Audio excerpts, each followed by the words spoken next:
यहां नहीं जाना, खौफ है, यहां लाशें गिरी थी। सदियों पहले करबला में 9 लाख ने 72 कत्ल किए थे। आज 3 करोड़ कह रहा है कि मैंने करबला जाना है। ओए होए होए,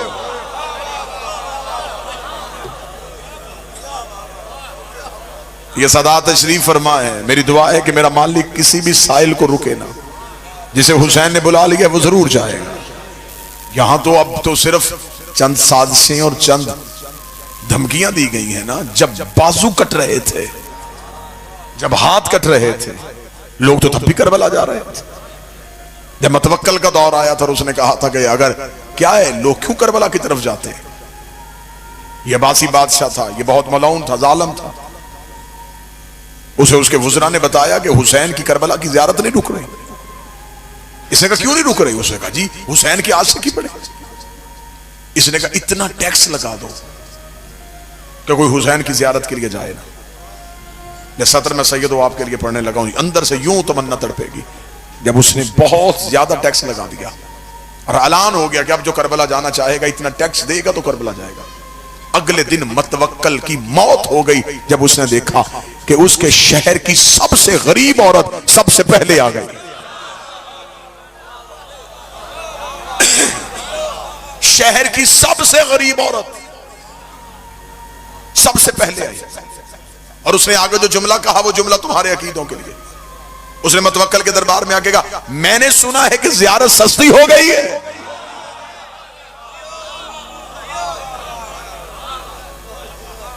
उसने कहा बुढ़िया टैक्स लग गया है। उसने यूं ही जल्दी से चादर का पल्लू खोला, खोल के यूं दिनार निकाले, ये पकड़, जाऊं? यूं गिरते हुए दिनार देके मतवक्कल ने कहा तू तो बहुत ज़ईफा गरीब है, तेरा तो कमाने वाला भी कोई नहीं, कहां से लेके आई है? उसने कहा जिसने बुलाया है उसने दिए। आया रात कह के सोई थी हुसैन तेरी ज़ियारत के लिए आना है। ख्वाब में आके उसने कहा चादर उठा,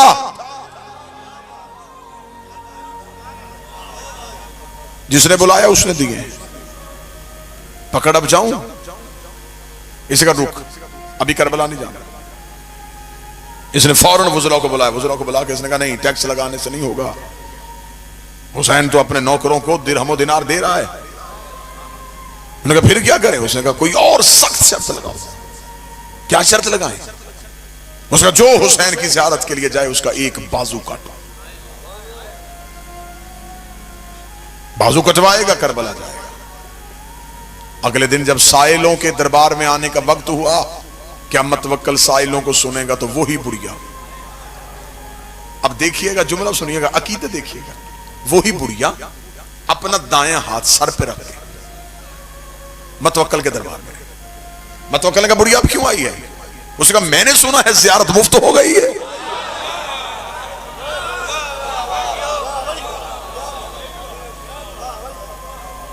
बाजू कटवा रहा है ना, कटवाने आए।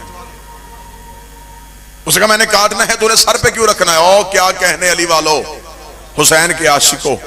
बुढ़िया देखा दी अब ये मेरा नहीं हुसैन का हो गया है। जो चीज हुसैन की हो जाए वो सर पे रखी जाती है। अब ये बाजू मेरा नहीं है, ये हुसैन का है, जल्दी काट, करबला जाने दे। उसका अभी का भी असूल बदल देते हैं, फिर एक बाजू नहीं दो। बुढ़िया ने कहा दोनों काट। उसका पांव भी कटेंगे, उसने कहा दोनों काट। मतवक्कल ने कहा मैं इसी बुढ़िया को ऐसा इबरत का निशान बना दूंगा, फिर दुनिया कोई ज़ियारत के लिए जाने के लिए सोचेगा भी नहीं। ये बुढ़िया क्या समझती है कि मैं इसके इश्क के आगे हार जाऊंगा? इसने कहा अभी इस बुढ़िया के बाजू भी काटते हैं, इसके पांव भी काटते हैं, फिर देखते हैं ये ज़ियारत के लिए कैसे जाएगी। मतवक्कल अपने महल के बाहर मीनार पे खड़ा हो गया, बुढ़िया के बाजू कटवाए गए। बुढ़िया के पांव कटवाए गए। खुद महल के मीनार पे खड़ा मंजर देख रहा था और उसने अपने सिपाहियों से कहा, धक्का दो बुढ़िया को दरबार से बाहर, अब मैं देखूंगा कटे हुए हाथों से, कटे हुए पांव से चलेगी कैसे, उठेगी कैसे, जाएगी कैसे। जो ही सिपाहियों ने लहू से भरी बुढ़िया को यूं दरबार से बाहर धक्का दिया। मैं तवक्कल मीनार पे देख रहा था, अभी धक्का देके अभी बुढ़िया जमीन पे गिरी नहीं, या एक घोड़े सवार आया, उसने हाथ से बुढ़िया को उठाया, अपने घोड़े के ऊपर बिठाया। बुढ़िया ने जाते जाते मतवक्कल की तरफ देखा, शुक्रिया, पहले चल के जाना था, अब वो लेने आ गए।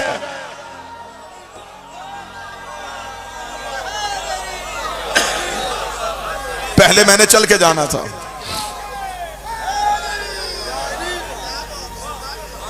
मैंने चल के जाना था, अब वो लेने के लिए आ गए। तेरा शुक्रिया, मैंने तो चलना था। तारीख गवाह है कि जब बॉर्डर सील किया गया था कि जो भी काफिला आएगा एक कत्ल करवाएगा और बाकी जाएंगे। बादशाहत की आंखें तब फट गई जब कत्ल होने वालों की लाइन लंबी थी, ज़ियारत पे जाने वालों की लाइन थोड़ी थी। हर कोई कहे मुझे कत्ल करो, इन्हें जाने दो, मुझे कत्ल करो, इन्हें जाने, मुझे कत्ल करो, इन्हें जाने। एक दूसरे पे सबकत ले रहे थे, नहीं नहीं तू जा, मुझे कत्ल होने दे, तू जा, मुझे कत्ल होने दे। आखिर बादशाह ने तंग आके कत्ल होने वालों से आके पूछा, उन्होंने कहा तुम्हें जिंदगी से मोहब्बत नहीं, कत्ल हो गए इन्हें क्यों भेज रहे? उन्होंने जो जवाब दिया वो जवाब भी शिया कौम का अकीदा था। उन्होंने कहा हम इसलिए कत्ल हो रहे हैं, इन्होंने जाके हुसैन की कब्र चूमनी है, हमने कत्ल हो गए हुसैन के कदम चूमने।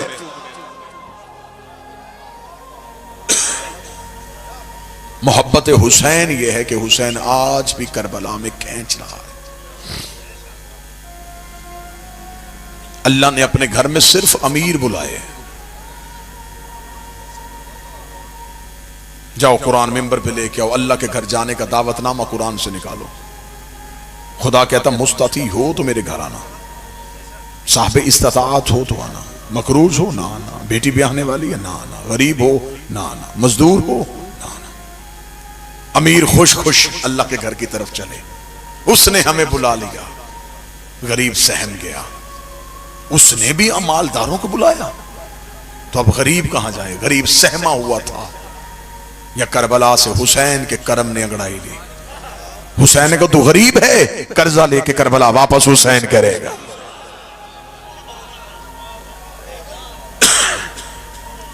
मासूम का फरमान है नमक से खाना खा लेना, करबला की ज़ियारत को तर्क ना करना। नमक से खाना खाओ, करबला जरूर जाना।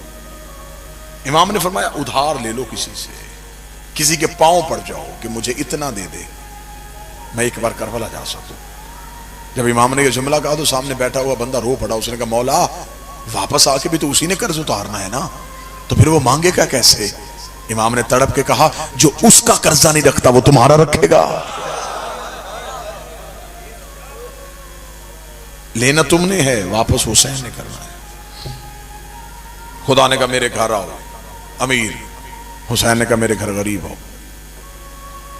खुदा ने कहा मेरे घर आओ मैं पिछले गुनाह माफ करूंगा।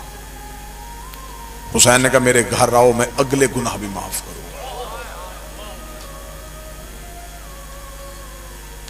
जाओ जाके उलमा के सरों पे कुरान रख के पूछो, अल्लाह के घर जाओ तो खुदा ने शर्तें रखी हैं। लिबास एक पहनवाऊंगा, सर मुंडवाऊंगा, खुले मैदान में सुलवाऊंगा, पहाड़ियों के दरमियान दौड़ाऊंगा, अपने घर के साथ चक्कर लगवाऊंगा। कभी कहूंगा पत्थर चूमो, कभी कहूंगा पत्थर मारो, कभी कहूंगा जागो। जब एहराम बांध लोगे फिर मेरी शर्तें हैं, तिनका नहीं तोड़ सकते, मच्छर नहीं मार सकते, झूठ नहीं बोल सकते, गीबत नहीं सुन सकते, वरना एहराम बातिल हो जाएगा। इतने सारे काम तुमने करने हैं, फैसला फिर मैंने करना है कि मैंने हज कबूल करना है कि नहीं करना, हज रखना है कि नहीं रखना। क्या कहने हुसैन तेरे करम के। हुसैन ने कहा तू सिर्फ नीयत कर, कबूल पहले करूंगा, सफर बाद में करवा। हुसैन ने कहा तू सिर्फ नीयत कर के मैं करबला आना चाहता हूं, तू नीयत कर। हुसैन कहते हैं मैं तुझे पहले गुनाहों से माफ करूंगा। अब सत्र सुनिए। एक बंदे ने इमाम से पूछा, उसने कहा मौला हर अमल करने के बाद कबूल होता है, नमाज पहले पढ़ो बाद में कबूल, रोजा पहले रखो बाद में को। खुदा ने कोई अमल पहले कबूलियत में नहीं लाया, पहले अमल करो फिर कबूल। ये करबला की वाहद ज़ियारत है, ये कबूल पहले अमल बाद में। इरफान वाले बंदे सतर सुनना, पूरी जिंदगी सतर का नशा रखना। इमाम ने फरमाया वाहद कायनात में हुसैन की जर्री है जिसे हाथ लगाने से पहले बदन का मासूम होना जरूरी है।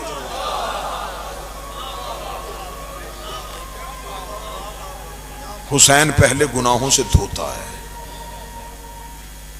फिर अपने शहर बुलाता है। फिर हुसैन जब जर्री पे लेके जाता है तो हुसैन ऐसे कर देता है जैसे अभी मां के शिकम से बाहर। इसलिए कि गुनाहगार के हाथ में ताकत क्या कि वो हुसैन की जर्री पे हाथ डाल ले। मौला हुसैन कहते हैं कि हम पहले उसे गुनाहों से साफ कर देते हैं। ईरान का रहने वाला शख्स था, ज़ियारात की किताबों में यह वाकया आम मिलता है। ईरान का रहने वाला शख्स था, इतना करबला आया, इतना करबला आया कि फिर उसका करबला के बाद दिल ना लगा। ईरान से अपना सारा कुछ बेच के करबला ही आ गया। करबला शहर में सुकूनत इख्तियार कर ली और वहीं पे एक दुकान बना ली। एक दिन कुछ मेहमान मिलने के लिए आए तो उसने मेहमान दुकान पे बिठाए, मुलाजिम को उठाया, उठा के कहा कि ऐसे कर, गोश्त ले, घर जा, सौजा को बता के मेरे साथ चंद मेहमान आएंगे, वो घर खाना खाएंगे। मुलाजिम ने गोश्त लिया और गोश्त लेके वो चला गया। शाम को जब घर पहुंचा तो घर पहुंच के उसने बीवी से पूछा खाना तैयार है? उसने कहा नहीं। क्यों? उसने कहा कहां से आज तूने गोश्त लेके भेजा? वो गोश्त तो गल ही नहीं रहा।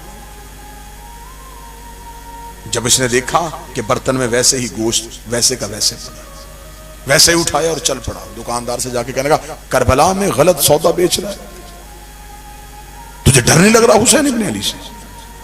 क्यों? उसने कहा मेरे मेहमान आए थे, तूने तौहीन करवा दी मेरी। जो गोश्त में तुझसे लेके क्या क्या वो किस चीज का गोश्त था? बासी था, अभी तक तो वो गोश्त पका ही नहीं। इतना कहना था, दुकानदार ने उठा दुकान से बाहर आके हुसैन के हरम की तरफ हाथ करके मेरा हुसैन जामन है, मैंने धोखा नहीं किया। जब उसने कहा ना हुसैन जामन है, चुप हो गया। वापस हुसैन की जरी पे आया, नमाज पढ़ी और नमाज पढ़ के हुसैन की जरी पे बैठ गया। आंखें बंद हो गई। ख्वाब में हुसैन इब्ने अली आए। फरमा दुकानदार से जाके माफी मांग, तूने करबला में उसके साथ लहजा सख्त रखा है। तुझे नहीं पता कि हुसैन करबला में किसी को ऊंचा बोलता बर्दाश्त नहीं करता? इसका मौला धोखा किया उसने मेरे साथ। इमाम ने धोखा नहीं किया।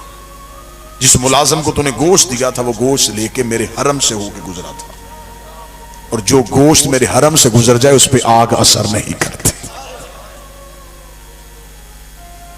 जानवर का गोश्त हुसैन के हरम से गुजर जाए तो उस पे आग हराम हो जाती है।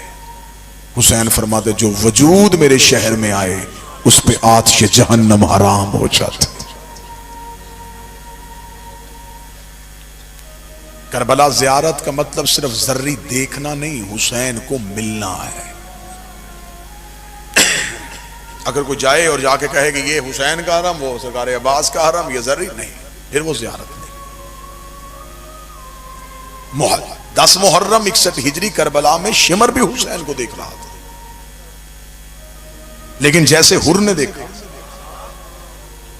हुर के पास मार्फत थी, हुसैन के कातिल के पास मार्फत नहीं थी। हुसैन कहते मेरे शहर आओ तो फिर मार्फत के साथ आओ। किताब में जुमले ना पड़े होते तो अकील शादी बादशाह हुसैन की कसम में कभी अकील शादी मिंबर पे ना पड़ता। मौला हुसैन फरमाते हैं कि जब मेरा ज़ाहिर मुझे मिलने के लिए करबला में आता है, हुसैन फरमाते उसका सबसे पहले इस्तकबाल करने के लिए शहर से बाहर अब्बास खड़ा होता है। अबुल फजल अब्बास कहते हैं कि हुसैन ने मुझे भेजा है कि मेरा एक मेहमान आ रहा है, और आंख बरस रही है। मेरी दिल से दुआ है इस रूहानी माहौल में अल्लाह हर किसी को करबला बुलाए। मेरा बादशाह हुसैन हर किसी को करबला बुलाए। कोई ऐसा ना हो कि जो माने हुसैन को और हुसैन का शहर ना देखे। एक बार जिंदगी में करबला जरूर जाना। वाकयात इतने हैं कि मैं पढ़ता चला जाऊं, मेरी आंखों के सामने यूं वाकयात गुजरते चले जा रहे हैं, रात बीत जाए। वो जिस गुनहगार को हुसैन मौला अमीर अल मोमिनीन ने कहा था इसे मेरे शहर में दफन न होने देना, और फिर अगली रात अली ने मजावरों से कहा था वो जनाजा आ रहा है, इसका इस्तकबाल करो। मजावरों ने कहा मौला कल आपने कहा था कि इसे दफन नहीं होने देना वादी सलाम में, आज कह रहे हैं कि इसका शहर के बाहर जाके इस्तकबाल करो। अली की आवाज आई, ये बहुत गुनाहगार था, ये शहर मेरे दफन होके अपनी बख्शिश चाहता था, मैं अली से अपने शहर में दफन होते बर्दाश्त नहीं कर सकता था।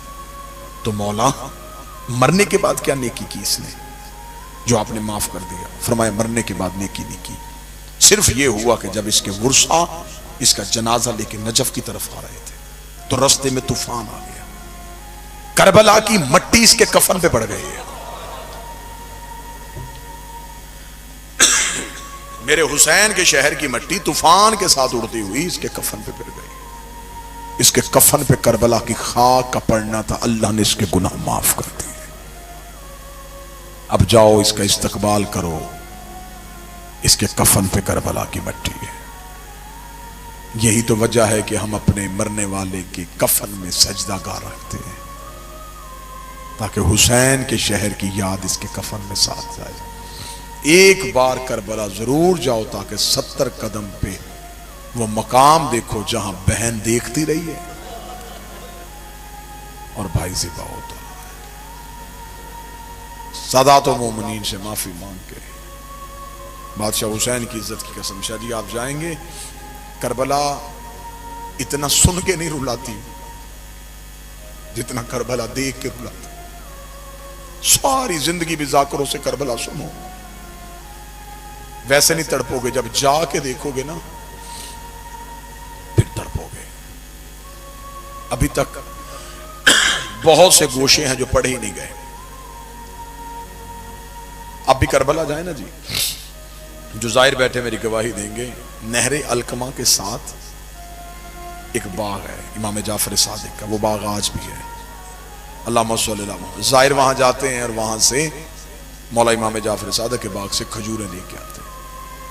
नहरे अलकमा के बिल्कुल बाहर एक मस्जिद है, उसे कहते हैं मस्जिद साहिबुज़्ज़मान। ये बाब सिदरा के बिल्कुल सामने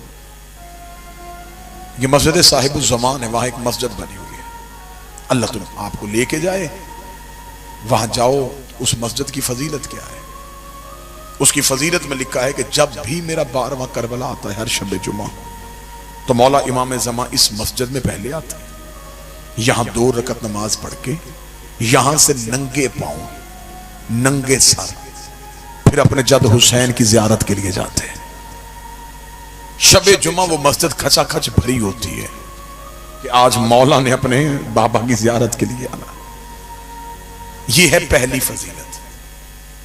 अब इस मस्जिद की गुर्बत क्या है, यहां मस्जिद बनी क्यों? अब किताबों ने एक रवायत सुनाई है कि जब हुसैन घोड़े से गिरे थे तो यहां गिरे थे। पहली बार जब हुसैन ने मुर्तजस की जीन छोड़ी है ना, तो जहां हुसैन गिरे वहां अब मस्जिद साहिबुज़्ज़मान है। मस्जिद साहिबुज़्ज़मान से सीधा देखो तो बाबे सिदरा, बाबे सिदरा से आगे सेहन, सेहन के आगे बरामदे, फिर आगे मौला हुसैन की जर्री। अगर ये नापा जाए ना तो ये 1.5 से 2 किलोमीटर का सफर है।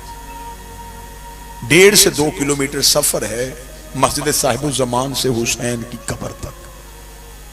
जब मैं पहली बार करबला गया तो मैं करबला साथ साथ सफरनामा लिख रहा था, 2009 था। मैंने लिखा हुसैन यहां गिरे। उसके बाद बाबा जी मैं चल पड़ा। मैं रास्ते में सोचता आया गिरे वहां थे, दफन वहां कैसे हुए? हुसैन की लाश तो उठाने वाला ही कोई नहीं था।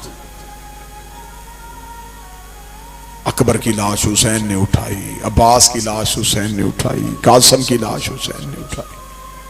जब गरीब ने घोड़े की जीन छोड़ी तो हुसैन का लाश ही उठाने वाला कोई नहीं था। तो फिर ये 2 किलोमीटर का सफर हुसैन का कैसे हुआ? मैं जहन में ये सवाल सोचता सोचता आ गया, मेरे अक्ल काम ना करे। या वो रवायत ठीक नहीं? अगर जरी ये है हुसैन की तो गिरे वहां कैसे? यही सोचता सोचता मैं इमाम के हरम में दाखिल हो गया। मगरबैन की नमाज का वक्त था, मुझे आज तक याद है। नमाज मगरबैन मैंने जमात के साथ अदा की। अदा करने के बाद मैं हुसैन की जरी पे गया। मैंने जरी पे जाकर रो के यही सवाल किया, मौला गिरे आप वहां थे, दफन यहां किसने किया? रोता रोता मैं जितनी देर जरी में रहा, मैं बाहर निकल आया। बाहर आया तो एक सियाह अमामे में आलम दीन जियारत पढ़ रहे थे। मैं उनके करीब खड़ा हो गया। मैं रो रहा था, उन्होंने जियारत की किताब बंद की। मैंने उनसे पूछा, आप उर्दू सुन लेते हैं? उसने कहा मेरा ताल्लुक हिंदुस्तान से है। मैंने कहा मैं पाकिस्तान का ज़ाहिर हूं, एक रवायत की तस्दीक चाहता हूं। उसने कहा पूछ। मैंने कहा वो जो मस्जिद साहिब जमान बनी है, ये रवायत ठीक है, हुसैन वहां गिरे थे? उसने कहा बिल्कुल ठीक है। बाबा जी मैंने कहा अगर गिरे वहां थे, दफन यहां कैसे हुए? ये मिंबर है, शाम का वक्त है, मुझे हुसैन की कसम, उस आलिम दीन के यूं बेरा आंसू दाढ़ी में है। उसने इमामा उतारा, मेरा हाथ पकड़ा, बिल्कुल हुसैन की जरी के सामने जाकर कहा मुझे कब्र हुसैन की कसम है, पूछ तूने लिया है तो मैं बता देता हूं, हुसैन गिरे वहां थे। यहां तक हुसैन चल के नहीं आया, शेमर ने हुसैन की जुल्फों पे हाथ डाला। हुसैन को लेके आया हुसैन की बहन के खैमे के सामने। इसने ऊंची आवाज से कहा इसकी बहन का खैमा कहां? जहां डीला ज़ैनबिया है यहां से ज़ैनब उठी, आवाज आई जुल्फों से हाथ निकाल। जिन जुल्फों में